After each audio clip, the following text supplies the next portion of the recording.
ஏ பிரியா பிரியா இந்த பைய தூக்கிட்டு அப்படியே உங்க அப்பா வீட்டுக்கு ஓடி போயிரு. ஏண்டி நான் ஆசைப்பட்டு ஒரு பவுன் நகை எடுக்கலாம், அங்க சீட்டு போட்டு இங்க சீட்டு போட்டு களவட்ட போய் சேர்த்து வச்சு 50,000 தூக்கி உங்க அப்பா வீட்டுக்கு கொடுத்து விட்டியா? நான் என்னத்த கேட்க உங்க அப்பா சொல்லிருப்பியா, அம்மா இங்க கஷ்டமா இருக்குமா, பணம் இருந்தா எடுத்துட்டு வந்துட்டு எடுத்து போய் கொடுத்துப்ப. நீ சொல்றத கேட்க தயார் இல்ல, நீ இப்படி கிளம்பி போயிட்டே இருக்கலாம். கிளம்பு.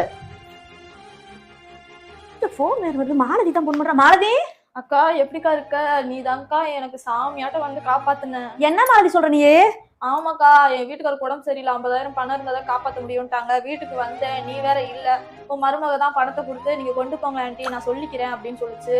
என்ன மாலதி இப்படி சொல்லிட்டு? ஐயோ நான் அவ வேற பணத்தை உங்க அப்பா வீட்டுக்கு கொடுத்தா அவளை வஞ்சு விட்டு அவ கோச்சிட்டு கிளம்பி. மாலதி நீ வை மாலதி, நான் உன்னை அப்புறம் கூப்பிடுறேன். அம்மாடி பிரியா பிரியா பிரியா வாமா. அம்மாடி மாலதி ஃப்ரெண்டு போன் பண்ணாமா, நீ ஒரு உயிரை காப்பாத்ததான் இப்படி பண்ணிருக்க, நான் அது தெரியாம பேசிட்டேமா, நீ யாரும் சொல்லிருக்கலாம்ல. நான் சொல்ல வந்தேன், நீங்க தான் சொல்ல. ஐயா அந்த புத்திக்கு உரைக்கலமா, சாரிமா.